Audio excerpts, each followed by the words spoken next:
அகிலம் சொந்தங்களுக்கு இனிய வணக்கம். இலங்கையின் பிரதான செய்திகளில் முதலில் தலைப்புச் செய்திகள். ஈஸ்டர் தாக்குதலின் பின்னணியில் சர்வதேச சக்திகள். ஜனாதிபதி தேர்தலில் போட்டியிடுவது தொடர்பில் தனது முடிவை அறிவித்த சஜித். பலத்த பாதுகாப்புடன் மத்தளை விமான நிலையத்தில் தரையிறங்கிய ஈரான் ஜனாதிபதி. வறண்ட காலநிலையால் மண் சரிவு அபாயம். நாட்டில் இனங்காணப்பட்டுள்ள மலேரியா நோயாளர்கள். நூற்றுக்கணக்கான சிறை காவலர்கள் சேவையிலிருந்து விலகல். இந்திய உதவியின் கீழ் நிர்மாணிக்கப்பட்ட வீடுகள் விரைவில் மக்களுக்கு. படகு இயந்திரத்தின் காற்றாடியில் சிக்கி குடும்பஸ்தர் மரணம். இறக்குமதி செய்யப்பட்ட 112 வாகனங்கள் பறிமுதல். மத்தள சர்வதேச விமான நிலையத்தை தனியாருக்கு கையளிக்க நடவடிக்கை. தொடர்வன விரிவான செய்திகள். உயிர்த்த ஞாயிறு தற்கொலை தாக்குதலின் பின்னணியில் சர்வதேச சக்திகள் செயற்பட்டுள்ளதாக நாடாளுமன்ற உறுப்பினர் அதுரலிய ரத்னதேரர் தெரிவித்துள்ளார். நாடாளுமன்றில் இன்றைய தினம் உரையாற்றிய போது அவர் இதனை தெரிவித்துள்ளார். உயிர்த்த ஞாயிறு தற்கொலை தாக்குதல் தொடர்பிலான ஜனாதிபதி ஆணைக்குழுவின் அறிக்கையை முழுமையாக வாசித்தால் யார் சூத்திரதாரி என்பதனை புரிந்து கொள்ள முடியும் என அவர் குறிப்பிட்டுள்ளார். இஸ்லாமிய கடும் போக்குவாதம் தொடர்பிலான அச்சுறுத்தல்கள் இன்னமும் முழுமையாக நீங்கவில்லை என அவர் எச்சரிக்கை விடுத்துள்ளார். பெரும்பான்மையான முஸ்லிம்கள் நடுநிலை கொள்கையுடன் அமைதியாக சிங்கள மக்களுடன் இணைந்து வாழ்ந்து வருவதாக தெரிவித்துள்ளார். எனினும் அறிக்கையின் பிரகாரம் இஸ்லாமிய பாடப்புத்தகங்கள் முதல் பல்வேறு இடங்களில் கடும் போக்குவாதம் விதைக்கப்படுவதாக தெரிவித்துள்ளார். சஹ்ரான் போன்ற பலர் இலங்கையில் மூளைச்சலவை செய்யப்பட்டிருக்கலாம் எனவும் இந்த விடயம் தொடர்பில் கவனம் செலுத்தப்பட வேண்டியது அவசியமானதெனவும் அதுரலிய ரத்னதேரர் தெரிவித்துள்ளார். எதிர்வரும் ஜனாதிபதி தேர்தலில் போட்டியிட உத்தேசித்துள்ளதாக எதிர்க்கட்சித் தலைவர் சஜித் பிரேமதாச தெரிவித்துள்ளார். இன்றைய தினம் நாடாளுமன்றில் உரையாற்றிய போது அவர் இதனை குறிப்பிட்டுள்ளார். எதிர்வரும் ஜனாதிபதி தேர்தலில் தாம் போட்டியிடப் போவதில்லை என பரப்பப்படும் செய்திகளில் உண்மை இல்லை என அவர் தெரிவித்துள்ளார். எதிர்வரும் ஜனாதிபதி தேர்தலில் போட்டியிட உள்ளதாக அவர் குறிப்பிட்டுள்ளார். உயிர்த்த ஞாயிறு தற்கொலை தாக்குதல் சம்பவத்துடன் தொடர்புடையவர்களுக்கு எதிராக கடுமையான நடவடிக்கைகள் எடுக்கப்படும் என தெரிவித்துள்ளார். உள்நாட்டு மற்றும் வெளிநாட்டு நீதிபதிகள் அடங்கிய விசேட விசாரணை குழு ஒன்றை நியமித்து இந்த தாக்குதல் குறித்து விசாரணை நடத்தப்படும் என அவர் உறுதியளித்துள்ளார். உயிர்த்த ஞாயிறு தற்கொலை தாக்குதல் தொடர்பில் பக்கச்சார்பற்ற வெளிப்படையான விசாரணைகள் நடத்தப்படும் என சஜித் உறுதியளித்துள்ளார். உமாஓயா பல்நோக்கு நீர்மின் திட்டத்தை ஆரம்பித்து வைக்க இலங்கை வந்த ஈரான் ஜனாதிபதி இப்ராஹிம் ரைசிக்கு ஈரானின் சிறப்பு படைப்பிரிவு ஒன்று விசேட பாதுகாப்பு வழங்கியுள்ளது. மத்தள விமான நிலையத்தில் இறங்கி உமாஓயா செல்லும் வரையும் பின்னர் அவர் நாட்டை விட்டு வெளியேறும் வரையிலும் இந்த விசேட சிறப்பு பாதுகாப்பு வழங்கப்படவுள்ளது. இதேவேளை இஸ்ரேலின் மொசாட், அமெரிக்கா, FBI உளவு பிரிவுகள் ரைசியின் பயண எல்லைகள் வரை துப்பு துவக்குவதாக ஏற்கனவே செய்திகள் வெளிவந்தமை குறிப்பிடத்தக்கது. உமாஓயா பல்நோக்கு அபிவிருத்தி திட்டம் ஈரான் ஜனாதிபதி இப்ராஹிம் ரைசியால் சற்று முன்னர் உத்தியோகபூர்வமாக திறந்து வைக்கப்பட்டது. ஈரான் ஜனாதிபதி இப்ராஹிம் ரைசி இன்று காலை மத்தளை விமான நிலையத்தினூடாக இலங்கையை வந்தடைந்துள்ளார். ஒருநாள் உத்தியோகபூர்வ விஜயத்தினை மேற்கொண்டு அவர் இலங்கைக்கு வருகை தந்துள்ளார். பதுளை, எல்ல, கரடகொள்ள, மலித்தகொள்ள பிரதேசத்தை அண்மித்த பகுதிகளில் வாழ்ந்த 10 குடும்பங்கள் பாதுகாப்பான இடங்களில் இன்று இடம்பெயர்ந்ததாக எல்ல பிரதேச செயலாளர் இந்திக்க கயான் பத்திரன் தெரிவித்துள்ளார். இந்த இடத்தில் முன்பு பெரியளவில் கச்சா நீர் ஓடிக்கொண்டிருந்ததாகவும் அந்த இடத்தில் நிலமும் விரிசல் ஏற்பட்டு வெடித்து சிதறியதாகவும் அவர் தெரிவித்துள்ளார். இந்நாட்களில் மழை பெய்யாவிட்டாலும் வறண்ட காலநிலை நிலவி வருவதால் மண் சரிவு அபாயம் ஏற்பட்டுள்ளது. அசுத்தமான நீர் ஓடையாக அந்த இடத்தில் ஓடுவதாகவும் அவர் தெரிவித்தார்.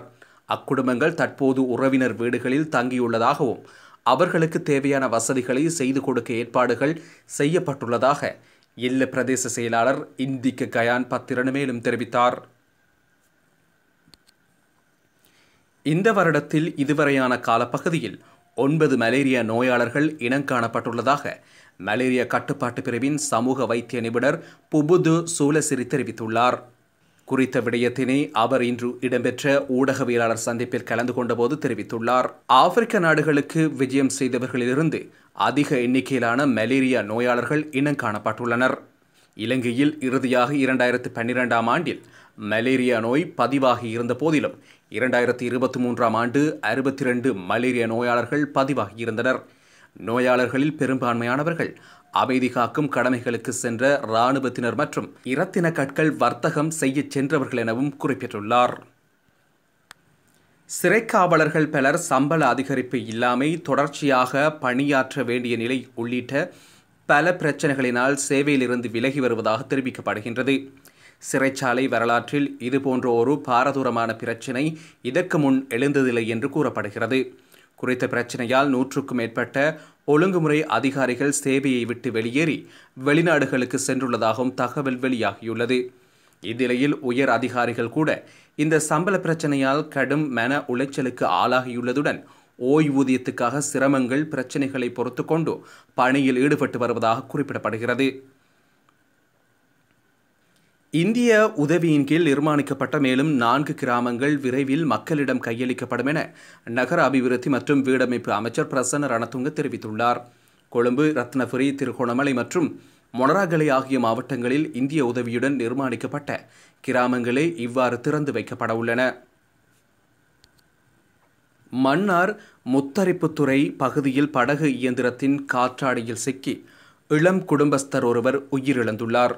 தொழிலுக்கு சென்ற வேளை கடலில் வைத்து படகு இயந்திரத்தின் காற்றாடி வெட்டியதில் குறித்த குடும்பஸ்தர் மரணமடைந்துள்ளார்.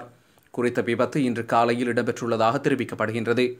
இதேவேளை குறித்த விபத்தில் உயிரிழந்தவர் 3 பிள்ளைகளின் தந்தையான தேவராஜ பீரிஸ் என்று தெரிய வந்துள்ளது. உயிரிழந்தவரின் சடலம் தற்போது சிலாவத்துறை மருத்துவமனையில் வைக்கப்பட்டுள்ளது. சட்டவிரோதமான முறையில் இறக்குமதி செய்யப்பட்ட வாகனங்கள் பறிமுதல் செய்யப்பட்டுள்ளதாக நிதி ராஜாங்க அமைச்சர் ரஞ்சித் சேம்பலபிட்டிய தெரிவித்துள்ளார். 700 கோடி மதிப்பிலான 112 வாகனங்கள் மோசடி மற்றும் ஊழல் விசாரணை ஆணைக்குழுவினால் கைப்பற்றப்பட்டுள்ளதாகவும் அமைச்சர் தெரிவித்துள்ளார். இந்த வாகனங்கள் பல்வேறு சட்டவிரோத முறைகள் மற்றும் இலங்கைக்குள் இறக்குமதி செய்யப்பட்டுள்ளதாகவும் இவ்வாறான வாகனங்களை தற்போது பயன்படுத்துபவர்களிடமிருந்து பறிமுதல் செய்ய நடவடிக்கை எடுக்கப்படுவதாக நிதி ராஜாங்க அமைச்சர் தெரிவித்துள்ளார். கடந்த 2015ஆம் ஆண்டு முதல் 2022ஆம் ஆண்டு வரையான காலப்பகுதியில் குறித்த வாகனங்கள் நாட்டுக்கு கொண்டு வரப்பட்டுள்ளன. வாகனங்களை கொள்வனவு செய்யும் போது அவதானமாக இருக்குமாறும் அத்துடன் உரிய முறைகளின் ஊடாக வாகனங்கள் இறக்குமதி செய்யப்பட்டுள்ளதா என்பதை கண்டறிவது வாகனங்கள் கொள்வனவு செய்யும் தரப்பினரின் பொறுப்பு எனவும் ராஜாங்க அமைச்சர் மேலும் தெரிவித்துள்ளார்.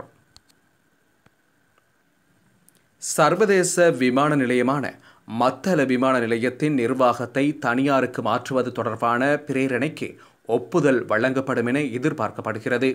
குறித்த பிரேரணையானது இந்த வாரத்திற்குள் அமைச்சரவையில் அங்கீகரிக்கப்படும் என தெரிவிக்கப்பட்டுள்ளது. துறைமுகங்கள், கப்பல் மற்றும் விமான போக்குவரத்து அமைச்சகம் இது தொடர்பான அமைச்சரவை முன்மொழிவை ஏற்கனவே சமர்ப்பித்துள்ளது. இந்நிலையில் சீனாவிடம் பெற்ற 307 மில்லியன் அமெரிக்க டாலர் கடனில் கட்டப்பட்ட மத்தள விமான நிலையமானது பெரும் நட்டத்தில் இயங்கி வருகிறது. எனவே இதன் நிர்வாகத்தை தனியாருக்கு மாற்றுவது தொடர்பான தீர்மானங்கள் எடுக்கப்பட்டுள்ளன. அதேவேளை இந்த விமான நிலையமானது தற்போது ரஷ்யா மற்றும் சில மத்திய ஆசிய நாடுகளிலிருந்து சுற்றுலா விமானங்கள் வந்து செல்ல பயன்படுகின்றமை குறிப்பிடத்தக்கது. இறக்குமதி செய்யப்படும் பால்மாவின் விலை நாளை முதல் குறைக்கப்படவுள்ளதாக பால்மா இறக்குமதியாளர்கள் சங்கம் தெரிவித்துள்ளது. இதன்படி 1 கிலோகிராம் பால்மா பாக்கெட்டின் விலை 250 ரூபாவினால் குறைக்கப்படவுள்ளது. மேலும் 400 கிராம் பால்மா பாக்கெட்டின் விலை 100 ரூபாவினாலும் குறைக்கப்படவுள்ளமை குறிப்பிடத்தக்கது. இத்துடன் அகிலத்தின் பிரதான செய்திகள் யாவும் நிறைவுக்கு வருகின்றது. இலங்கையின் பிரதான செய்திகளை அறிந்து கொள்ள அகிலத்துடன் இணைந்திருங்கள். நன்றி, வணக்கம்.